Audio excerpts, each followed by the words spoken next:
The instrument that measures and records the relative humidity of air is hygrometer. Hygrometer जो होता है वो relative humidity को major करता है। हाइड्रोमीटर क्या करता है? हाइड्रोमीटर डेंसिटी को मेजर करता है। लैक्टोमीटर क्या काम करता है? लैक्टोमीटर जो होता है वो प्योरिटी ऑफ मिल्क को मेजर करता है। और बैरोमीटर क्या करता है? बैरोमीटर जो है एटमॉस्फेरिक प्रेशर को मेजर करता है।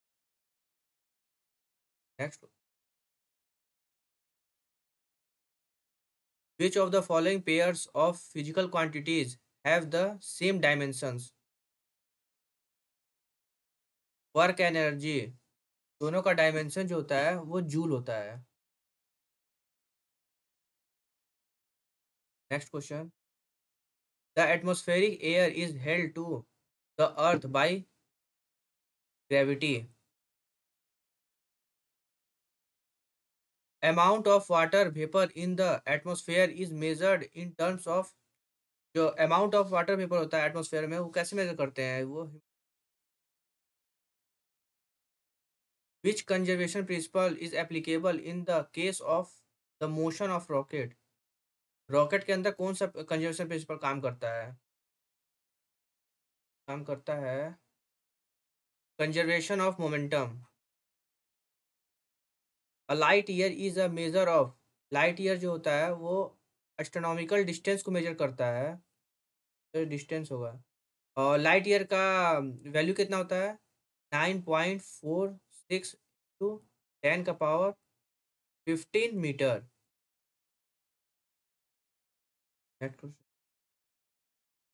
The temperature which has the same reading on both Fahrenheit and Celsius scale is, वो टेम्परेचर बताना है जिसमें फ़ारेनहाइट और सेल्सियस स्केल का रीडिंग सेम हो। निकाल लेते हैं। तो फॉर्मूला होता है C/100 = F-32 तो सेम रीडिंग बताना है तो सेल्सियस और फ़ारेनहाइट दोनों को हम एक्स मान लेते हैं। X=100/(x-32)/180। तो सॉल्व करते हैं 5 बार में और इसको 9 बार में। पड़ जाएगा 9x = 5x - 30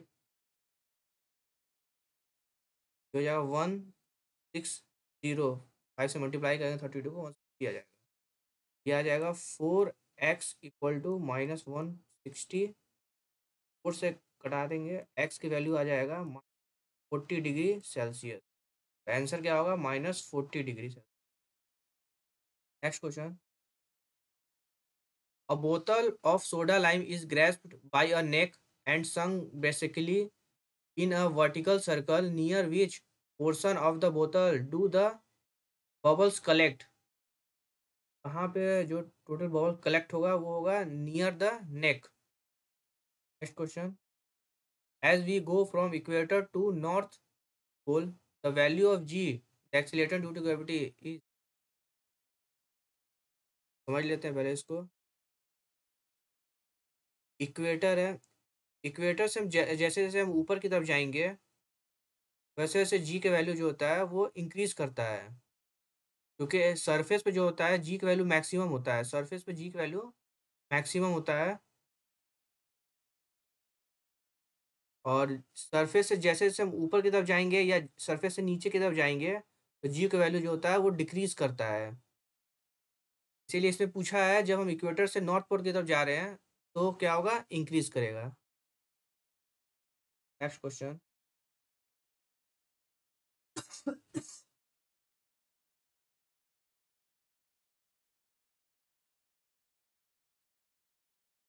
in the earth the weight of a body is maximum at the surface. अभी बताएं कि सरफेस पे जो होता है वैल्यू मैक्सिमम होता है इसीलिए wait maximum.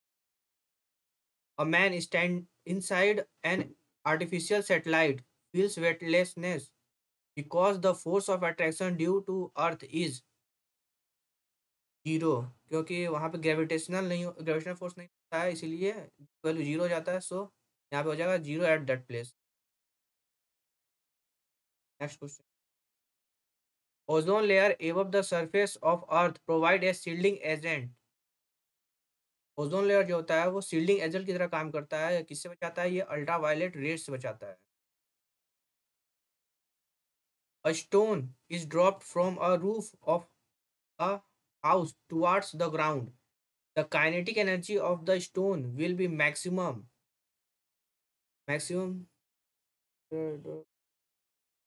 just before it touch the ground, because जैसे जैसे ये ऊपर से नीचे की ओर जाएगा, ये काइनेटिक इसकी वेलोसिटी इंक्रीज कर जाएगी। और जैसे जब ये ग्राउंड पर टच करने वाला होगा, इसकी वेलोसिटी सबसे ज़्यादा मैक्सिमम होगी। तो इसका आंसर होगा just before it touch the ground. Which of the following properties is generally found in the non metal?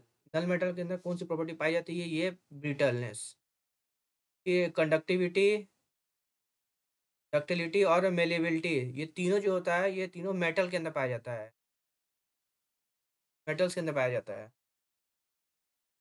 Next question.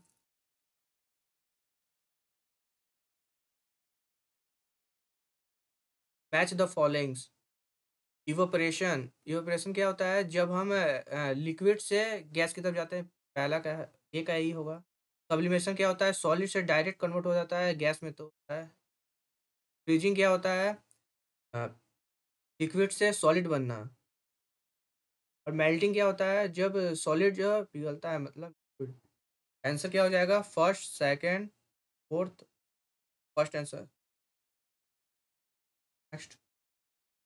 One micron is equal to, one micron, one micron is equal to 10⁻⁻⁶ metre.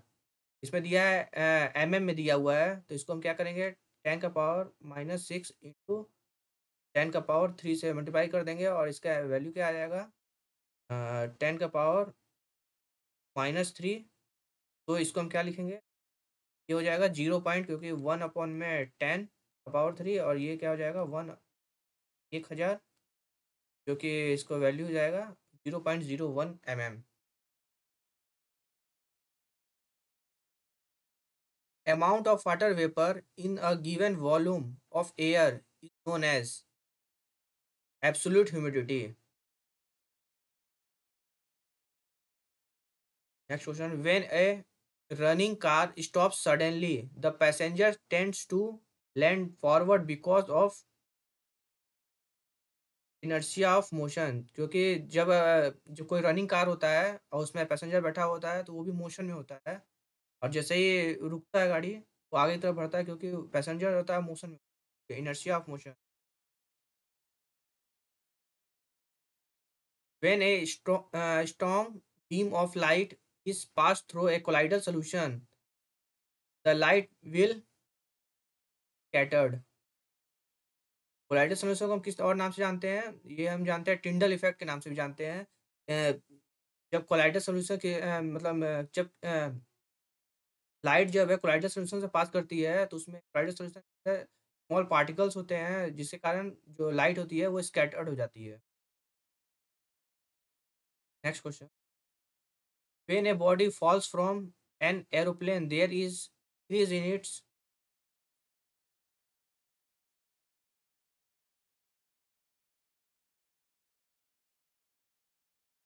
when a body falls from an aeroplane, there is increase in its acceleration। क्या होगा? Acceleration increase कर जाएगा। The type of mirror used in automobiles to see the traffic on the rear side is known as convex mirror। Convex mirror use करते हैं जब हमको पीछे के मतलब पीछे का जो गाड़ी उड़ी आ रहा है उसको देखने के लिए। The motion of a body that repeats itself after a regular interval of time, known as periodic motion। 1 bar is equal to 10⁵ Pascal। A metal ball and a rubber ball, both having the same mass, strike a wall, normally with the same velocity. The rubber ball rebounds and the metal ball does not rebound. It can be concluded that the rubber ball suffer greater change in momentum. यही सही है, क्योंकि जो रबड़ ball में momentum जो होता है वो डबल आता है as compare to metal ball में तो आता ही नहीं है।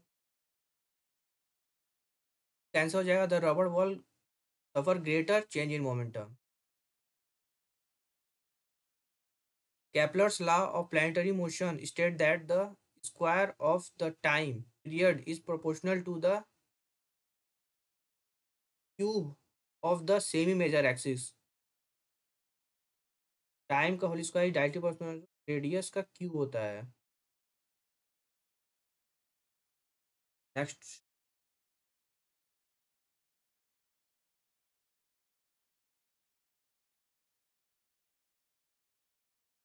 द डायमेंशन MLT का पावर -2 करस्पॉन्ड्स टू, मतलब जो डायमेंशन फॉर्मूला है MLT का पावर -2, ये किसका होता है? ये फोर्स का होता है। Next, the density of water is 1 ग्राम पर centimetre cubic centimeter। This is strictly valid at 4 degrees Celsius। Next question. The speed of light in air is 3 into 10 का power 8 meter per second। The dimensional formula for universal gravitational constant is F formula F is equal to G m1 m2 upon r square। तो इसमें MLT का power -2 into length, ये metre हो जाएगा, तो L का power 2 on में M का होल स्क्वायर, मास एक दोनों केजी में है, ये नीचे तो ये क्या हो जाएगा, ऊपर चला जाएगा। M का पावर -1 L क्यूब T का पावर -2 M M का पावर -1 L का पावर क्यूब T का power -2। Next question, rocket work on the principle of Newton third law of motion. Rocket जो वर्क करता है वो न्यूटन थर्ड लॉ पे का। The weight of a body acts through the centre of gravity. तो wait होता है वो सेंटर ऑफ ग्रेविटी पे एक्ट करता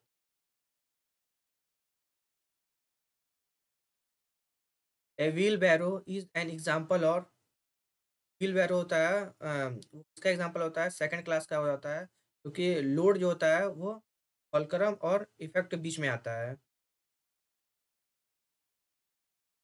the motion of a body around a circular path is an example of body around a circular path is an example of uniform velocity variable acceleration. ये uniform circular motion जब होता है उसमें जो velocity होता है हर point पे change होता है, इसके कारण वेरी एक्सीलरेशन जो है चेंज होता रहता है। Uniform velocity variable acceleration. Next question,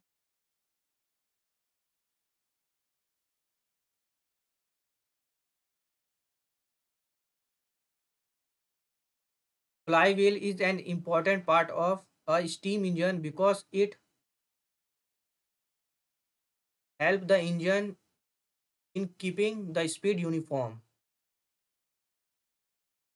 relative humidity is expressed as, relative humidity जो होता है उसको हम परसेंटेज में एक्सप्रेस करते हैं। The motion of the wheels of a pull cart while moving on the road is an example of translatory and rotary motion। तो जब बुल कार्ट चलता है तो उसमें रोटरी मोशन भी होता है और ट्रांसलेटरी मोशन भी होता है। Next, if both the mass and the velocity of a body is increase to twice of their magnitude, the kinetic energy will increase by जब मास एंड वेलोसिटी इंक्रीज हो जा रहा है ट्वाइस, काइनेटिक एनर्जी में क्या effect पड़ेगा? Kinetic energy क्या होता है? हाफ एम वी स्क्वायर होता है। इसमें बोला जा रहा है कि मास भी दुगना हो जा रहा है और वेलोसिटी भी दुगना हो जा रहा है। क्या हो जाएगा? 2 और 4, ये टोटल हो जाएगा 8 to 1/2 mv स्क्वायर। मतलब ये हो जा रहा है 8 times. Two bodies kept at a certain distance feel a gravitational force F to each other. If the distance between them is made double, जो distance है वो डबल कर दिया जा रहा है, the force will be, तो force क्या होगा? F F is equal to 2 T m1 m2 r square. Force हो रहा है body kept at a certain distance, the gravitational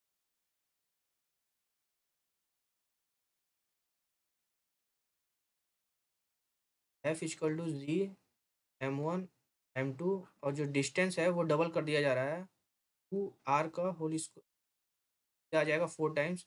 मतलब ये आ जाएगा 1/4 की 1 m2 में आर स्क्वायर। मतलब क्या हो जा रहा है? ये हो जा रहा है 1/4 f। Next question. A system exhibiting simple harmonic motion must processes elasticity as well as inertia। Elasticity मतलब कि वो अपने फिर से अपने शेप में आ जाने का कोशिश करता है, उसको कहते हैं इलास्टिसिटी। और इनर्शिया तो होता ही है। Next question. The moment of inertia of a body does not depend upon its angular velocity. क्योंकि मोमेंट इनर्शिया का फॉर्मूला क्या होता है? I equal to M R square होता है, जिसमें मास भी है रेडियस भी है।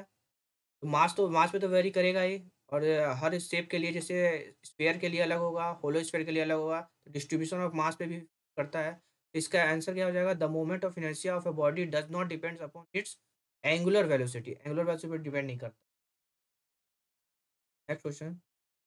To open a door easily the handle should be fixed. यदि हमको दरवाजे को,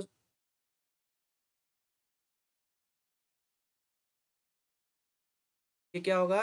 इसका आंसर हो जाएगा way from the meet. Opposite to hinge तो होगा, पर अवे फ्रॉम नहीं होगा। आंसर नन ऑफ दिस होगा, क्योंकि वो मिड पॉइंट से तो दूर, मिड पॉइंट्स के पास होगा, और हिंज से अपोजिट, हिंट के अपोजिट होगा।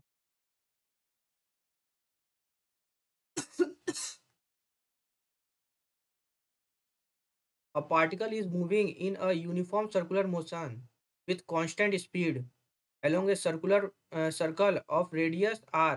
The acceleration of a particle is, acceleration क्या होता है? क्या होता है? v equal to R omega होता है। एक्सीलरेशन क्या होता है? Are omega square.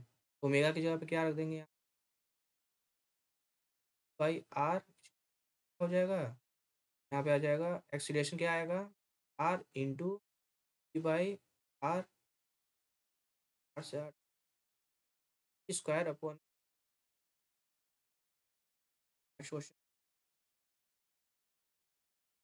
An object covered distance which is directly proportional to the square of the time its acceleration is।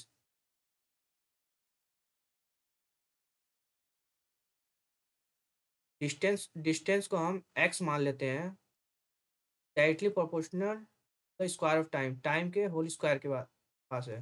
तो इसको हम डिफ्रेंशिएट कर देते हैं, डी एक्स अपॉन में डी टी जाएगा 2 टी आ जाएगा। फिर एक बार और और वेलोसिटी आ गया। अब इसको एक बार और हम डिफ्रेंशिएट कर देंगे, एक्स अपॉन में, तो आ जाएगा 2। मतलब कि कांस्टेंट है, जो एक्सीलरेशन है वो कांस्टेंट होगा।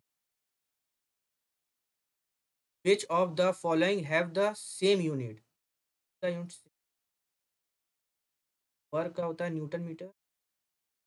वर्क एंड टॉर्क, इसका भी यूनिट होता है न्यूटन मीटर. टॉर्क का भी होता है न्यूटन मीटर. ये आंसर सही होगा, work and torque. Next question. Distance of star are measured in light year.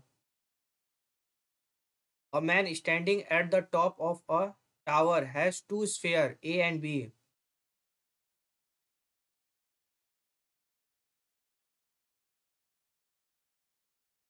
He drops sphere A downward and throws sphere B horizontally. At the same time, which of the following is correct? Both the sphere will reach the ground simultaneously. बिल्कुल सही होगा क्योंकि दोनों जो होगा वो एक साथ ग्राउंड पे पहुंचेगा. If a body moves with a constant speed in a circle, यदि कोई बॉडी मूव कर रहा है सर्कल में कांस्टेंट स्पीड के साथ तो उसमें no work is done on it, कोई इसमें वर्क नहीं होगा. Which of the following is a scalar quantity. Scalar velocity जो होता है वेक्टर क्वांटिटी है. Force vector quantity. Angular momentum भी वेक्टर क्वांटिटी है. इलेक्ट्रोस्टैटिक पोटेंशियल जो होता है वो स्केलर क्वांटिटी होगा. Next question. Which of the following is not a vector quantity. जो vector speed, this is a scalar quantity. An object with a constant speed